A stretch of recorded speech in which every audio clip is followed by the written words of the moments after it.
My dear students, hope that all of you are keeping well by the grace of Almighty. Welcome back to my class. In our today's class, we are going to discuss our sentence connector. I hope you'll enjoy this class. If you have any questions, please comment in the comment box and I will try my level best to answer your question. So let's start. প্রিয় শিক্ষার্থীরা, তোমরা দেখতে পাচ্ছ আমরা আজকে sentence connector এর উপরে class নিতে যাচ্ছি। সেন্টেন্স কানেক্টর এর বাংলা হচ্ছে বাক্য সংযোজনকারী। এটাকে লিঙ্কিং ওয়ার্ডস ও বলা হয়ে থাকে। সো বাক্য সংযোজনকারী বিষয়টা আসলে কেমন? দেখো, লিঙ্ক অর্থ যুক্ত করা, লিঙ্কার অর্থ যুক্তকারী। যে ওয়ার্ড বা ফ্রেজ এর সঙ্গে ওয়ার্ড বা ফ্রেজের সঙ্গে ফ্রেজ এবং সেন্টেন্সের সঙ্গে সেন্টেন্স সংযোগ ঘটিয়ে থাকে তাকে লিঙ্কার বলা হয়। তার মানে যেসব ওয়ার্ড বা ফ্রেজ এর সঙ্গে ওয়ার্ড বা ফ্রেজের সঙ্গে সেন্টেন্স এর যে সংযোগ ঘটানো হয়ে থাকে সেটাকে বলা হয় সেন্টেন্স কানেক্টর বা লিঙ্কার বলা হয়ে থাকে। দেখো, I know the girl who has come here. So এই অংশ এবং এই অংশকে কানেক্ট করিয়েছে who. So এখানে এটা একটা কানেক্টর হিসেবে কাজ করেছে। ঠিক এখানে it is a month since I came here. So it is a month এবং I came here এই দুটোকে যুক্ত করেছে since. সো এই যুক্ত করার কিছু নিয়ম আছে বা কিছু পদ্ধতি মেনটেন করে সেন্টেন্স কানেক্টরস গুলোকে আনসার করতে হয়।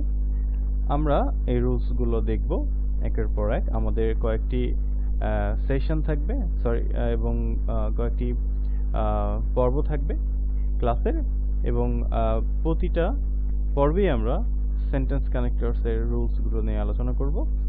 আমাদের আজকের সিরিজটি হতে যাচ্ছে সেন্টেন্স কানেক্টরস এর একটি সিরিজ, এবং পরবর্তীতে এই রিলেটেড আরো ক্লাস থাকবে। চলো আমরা প্রথম নিয়মটি দেখে নিই, যে রুল 1।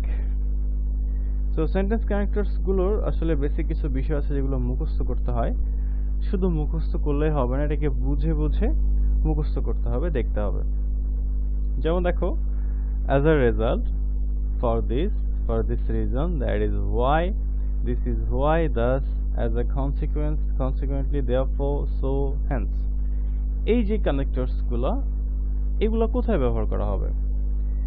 এটা মূলত কারণে, ফলে, এভাবে, তাই এই সমস্ত কনসিকুয়েন্সকে অ্যাড করতে ব্যবহার করা হয়। সো এই অ্যাড করার ক্ষেত্রে আমাদের পূর্ববর্তী সেন্টেন্স এবং পরবর্তী সেন্টেন্সের সংযোগ করার ক্ষেত্রে আমাদেরকে এই সেন্টেন্সগুলোর অর্থ বুঝে আমাদেরকে এই সংযোগটি করাতে হবে, এবং এই অর্থের সাথে সাথে কানেক্টরসও পরিবর্তিত হয়ে যায়। যেমন দেখো, ক্লজ বা সেন্টেন্স দ্বারা কোনো কিছুর কারণ বোঝালে সেই কারণে সংঘটিত প্রভাবের আগে উক্ত লিঙ্গার্সগুলো ব্যবহার করা হয়। মানে কোনো একটা রিজন এর আগে ঘটে গেছে এবং এর ফলাফল স্বরূপ এটা হচ্ছে, এরকম বোঝাতে as a result for this reason এই সেন্টেন্স কানেক্টরস গুলো ব্যবহার করা হয়ে থাকে। তো আশা করি এটা তোমরা বুঝতে পারছো। দেখো, আমরা এক্সাম্পলে যাই, তাহলে বিষয়টা একটু ক্লিয়ার হবে। Bangladesh is a small country, suppose এইখানে কিছু নেই। She cannot house her large population. Bangladesh একটি ছোট্ট দেশ এবং সে তার এই ছোট্ট দেশে রয়েছে কি হয়েছে অনেকগুলো জনসংখ্যা অনেক বেশি। সো কি হচ্ছে, সো বাংলাদেশ একটা ছোট কান্ট্রি, এটা একটা সেন্টেন্স, এবং এই সেন্টেন্সের পরে রয়েছে একটা গ্যাপ রয়েছে। সো এই গ্যাপটা রেড মার্ক করে দিচ্ছি, গ্যাপ, এবং পরবর্তীতে আরেকটা সেন্টেন্স রয়েছে। সো আমার কাজ হচ্ছে আমাকে এই দুটো পড়তে হবে, ভালোভাবে পড়ে বুঝতে হবে যে এই যে পূর্ববর্তী যে সেন্টেন্স এবং যে পরবর্তী যে সেন্টেন্স, এই দুটো সেন্টেন্সকে সংযুক্ত করতে ব্রিজ হিসেবে আমি যদি বলি, ব্রিজের মতো সংযুক্ত করতে আমি এখানে কি ব্যবহার করব, এটা ডিপেন্ড করবে এই দুটো সেন্টেন্সের অর্থ। তাহলে দেখো কি হচ্ছে, she can not house her large population, কি কারণে পারে না? বাংলাদেশ একটি ছোট দেশ এই জন্য। তো এখানে অনেকগুলো কিন্তু উত্তর হতে পারে। যেমন দেখো এখানে আমরা দেয়ারফর ইউজ করতে পারি, যে এই কারণে Bangladesh is small country therefore she cannot house her large population, এই কারণে সে তার অনেক বড় জনসংখ্যার যে হাউজিং সমস্যা, বাসস্থান সমস্যা, সেটি হচ্ছে কি করতে পারে না, তার হাউজিং সমস্যার সমাধান করতে পারে না। দ্যাট ইজ হোয়াই আমরা ইউজ করতে পারি। তো এই কারণে সে বাংলাদেশ তার এই পপুলেশনের যে সমস্যার কারণে তার বাসস্থানের সমস্যাটা সমাধান করতে পারে না, অনেক বেশি জনসংখ্যা থাকার কারণে। সো হেন্সটা আমরা ইউজ করতে পারি। সো এই সবগুলোর অর্থ কিন্তু একই। সো আমরা যে কোনো একটা উত্তর এখানে বসালেই হচ্ছে অর্থ অনুসারে বসাতে হবে এবং সেটা অনুসারে। সো একটা কানেক্টরসের শূন্যস্থানে অনেকগুলো উত্তর হতে পারে। সো আমাদেরকে মাথায় রাখতে হবে যে অর্থ মিলিয়ে আমাদেরকে পূরণ করতে হবে।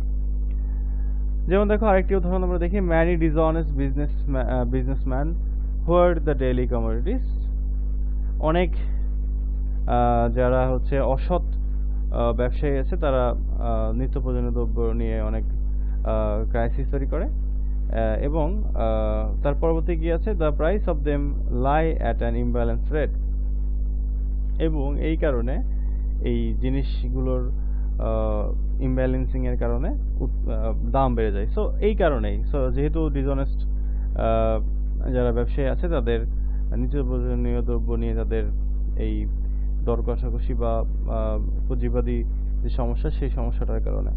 সো এখানে সো ব্যবহার করতে পারি এই কারণে, সো কনসিকুয়েন্টলি ইউজ করতে পারি এই কারণে। সো এখানে অনেকগুলো উত্তর হতে পারে। দেখো একটা তো জাভের walk slowly, he fail to reach the station in time, সে আস্তে আস্তে হাঁটছিল তাই হচ্ছে সে স্টেশনে সঠিক সময় পৌঁছাতে পারেনি। সো এখানে অনেক কিছু, তো that is Y, that's, therefore, for this reason, for this, হ্যাঁ কনসিকুয়েন্টলি হতে পারে। So it depends which one you choose, and I hope you have already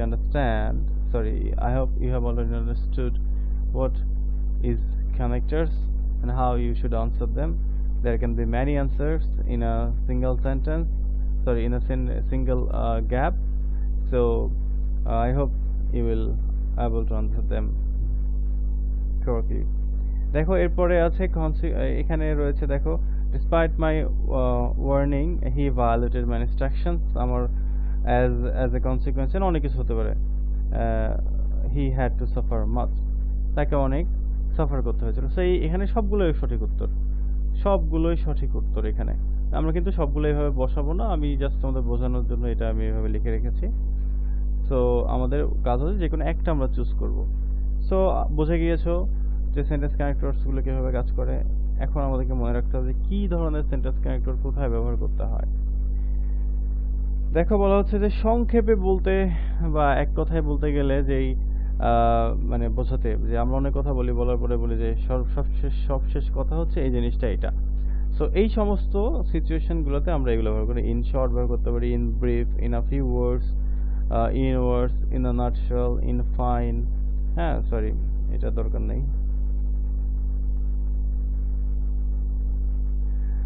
in conclusion, to sum up, to summarize, on the whole.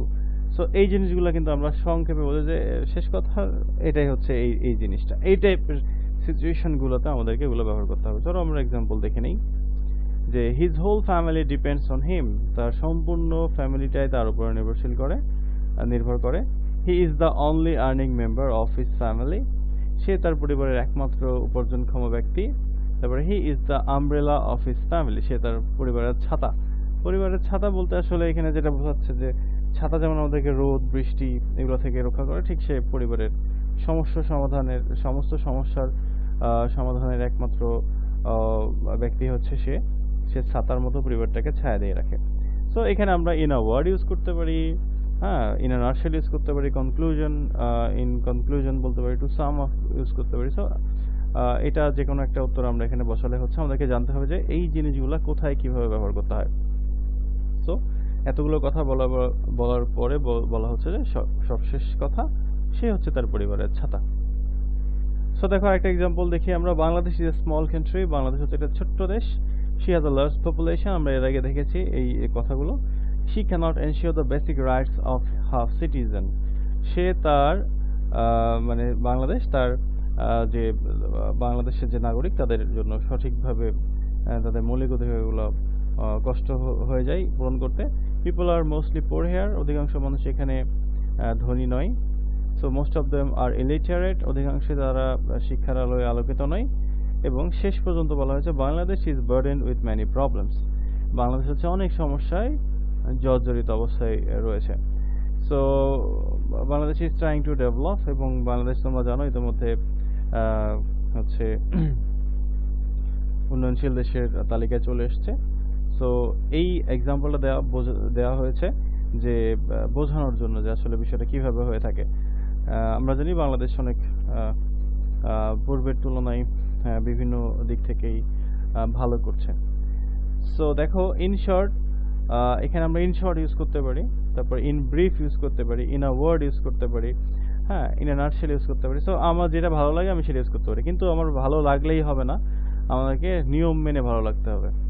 নিয়ম মানে বলতে আমাকে জানতে হবে যে এই ওয়ার্ডগুলো এখানে ব্যবহার করলে কি মিনিং আসতে পারে। সো সংক্ষেপে আমরা বুঝতে পারি টু সাম আপ, এটা আমরা ইউজ করতে পারি অন দ্য হোল, সর্বোপরি যে বাংলাদেশে অনেক সমস্যাই এখনো রয়েছে। হ্যাঁ, আছে কিছু সমস্যা এখনো, আমরা আশা করি অদূর ভবিষ্যতে সব সমস্যার সমাধান হবে এবং আমরা উন্নত দেশের তালিকায় প্রবেশ করব। সো দেখো রুল 3-তে বলা হচ্ছে যে অন্য দিক দিয়ে বলতে গেলে বা অন্য কথায় বলতে গেলে আমরা বলি যে ব্যাপারগুলো বোঝাই, যে সিচুয়েশনগুলো পাই সেই সিচুয়েশনগুলোতে আমরা in other words, in the other way, মানে ভিন্ন ভাবে কথা বলতে গেলে, মানে একটা কথা বলা হচ্ছে এবং এই কথাটার বলতে বলতে আমরা একটু কথাটা ঘুরিয়ে বললাম যে এইভাবে না, এইভাবেও বলতে গেলে এই জিনিসটা হচ্ছে এরকম। যেমন দেখো এখানে এক্সাম্পল দেওয়া আছে, the students do not try, the students do not try to understand English, studentরা ইংলিশ বুঝতে চায় না। they are going from bad to worse, তারা হচ্ছে খারাপ থেকে খারাপ হচ্ছে তাদের অবস্থাটা ইংলিশ রিলেটেড টপিকগুলোতে। যদিও এখন তোমরা ভালো করছো এবং চেষ্টা করছো তোমরা, তো এটা একটি এক্সাম্পল দেওয়ার জন্য আমরা এটাই লিখেছি যে students do not try to understand English, ছাত্রছাত্রীরা ইংলিশটা বুঝতে চায় না। এবং অন্য কথায় বলতে গেলে, মানে এই কথাটাকে যদি আমি একটু ঘুরাই বলতে চাই তাহলে বলতে যাওয়া যায় যে স্টুডেন্টরা খারাপ থেকে আরো খারাপ হয়ে যাচ্ছে, মানে কোথায় খারাপ হচ্ছে, এই সাবজেক্টটাতে খারাপ হয়ে যাচ্ছে। সো এটা হচ্ছে আমরা এখানে ইন আদার ওয়ার্ডস আমরা এটা বলতে পারি। হিজ ক্রেজি অ্যাক্টিভিটিস আর ক্রসিং অল লিমিটস, তার উন্মাদ পাগলামো যে কর্মকাণ্ড সেটা সম্পূর্ণ লিমিটটাকে ক্রস করে যাচ্ছে। হি ওয়াজ অলমোস্ট ম্যাড, সে বলা যায় সে প্রায় পাগলের কাছাকাছি চলে গিয়েছিল বা পাগল হয়ে গেছে। So in other words, so এই যে সে যে এই কর্মকাণ্ডগুলো করছে লিমিটেশনটা ক্রস করে ফেলতেছে, সহ্য সীমাটা থাকছে না। তো এই কারণে কি বলা হচ্ছে যে অন্য কথায় বলতে গেলে সে প্রায় পাগল হয়ে গিয়েছে। সো আই হোপ তোমরা বুঝতে পেরেছো অলরেডি কিভাবে সেন্টেন্স কানেক্টরস গুলো কাজ করে। সো আরেকটা উদাহরণ দেখি, many students do not prepare themselves for the examination, অনেক স্টুডেন্ট তাদের নিজেকে প্রস্তুত করে না পরীক্ষার জন্য। they adopt unfair means in the examination, this is so bad, so তারা কি করে পরীক্ষার হলে অসৎ উপায় অবলম্বন করে। সো কি তাহলে এই যে কথাটা বলা হচ্ছে যে অধিকাংশ ছাত্রছাত্রীরা কি করে, তাদেরকে নিজেরা হচ্ছে প্রিপেয়ার করে না কি করে পরীক্ষার জন্য, এই জন্য তারা কি করে যে আনফেয়ার মিনসের উপায় নেই, মানে হচ্ছে তারা পরীক্ষায় অসৎ উপায় অবলম্বন করে। তো এর অর্থ হচ্ছে যে সে যখন কোন স্টুডেন্ট যখন প্রস্তুতি নিবে না তখন সে কিছুটা হলেও চেষ্টা করবে বা ভেবে থাকবে যে হ্যাঁ তাহলে আমি একটু ভিন্নভাবে ট্রাই করি। সো এই কথাটাকেই একটু ঘুরায় বলা হয়েছে যে in other words or in the other way they adopt unfair means in the examination. So প্রিয় শিক্ষার্থীরা, আমরা আজকে সেন্টেন্স কানেক্টরস এর ইন্ট্রোডাক্টরি ক্লাসটি করলাম। আশা করি তোমরা অলরেডি বুঝতে পেরেছো সেন্টেন্স কানেক্টরস গুলো কিভাবে কাজ করে থাকে এবং আমরা এগুলোর কিভাবে ব্যবহার করতে পারি সেন্টেন্সে, একটা সেন্টেন্সকে একটা সেন্টেন্স এর সাথে কানেক্ট করতে। তো আমরা যখন এটি পরীক্ষায় করব তখন কিন্তু এরকম একটি একটি করে সেন্টেন্স থাকবে না, একটা গল্প আকারে থাকবে। সাপোজ এত বড় একটা গল্প থাকবে, সেই গল্পের অনেকগুলো গ্যাপ থাকবে এবং সেই গ্যাপগুলো পূরণ করে করে সেই গল্পটাকে পরিপূর্ণ করতে হবে। সো এই পরিপূর্ণ করার প্রক্রিয়াটাকে চাই আমাদের মাথায় রাখতে হবে যে পূর্ববর্তী সেন্টেন্স এবং পরবর্তী সেন্টেন্সের যে একটা কম্বিনেশন, সেই কম্বিনেশনের উপর ডিপেন্ড করে আমাদেরকে সেন্টেন্স কানেক্টর ব্যবহার করতে হবে। একটা সেন্টেন্স কানেক্ট, একটা গ্যাপে অনেকগুলো উত্তর বসতে পারে, সেটা যুক্তিসঙ্গত এবং অর্থপূর্ণ হতে হবে এবং পুরো গল্পের একটি ফ্লো থাকবে, পুরো গল্পের একটি একটি স্টোরি থাকবে, সেই স্টোরিটাকে মাথায় রেখে আমরা এগুলো বসাবো। সো তোমরা যদি এখনো বুঝতে কোনো সমস্যা থেকে থাকে অবশ্যই তোমরা কমেন্ট বক্সে কমেন্ট করো, আমি উত্তর দেব ইনশাআল্লাহ। আমাদের আজকের ক্লাসটি এখানে শেষ করছি।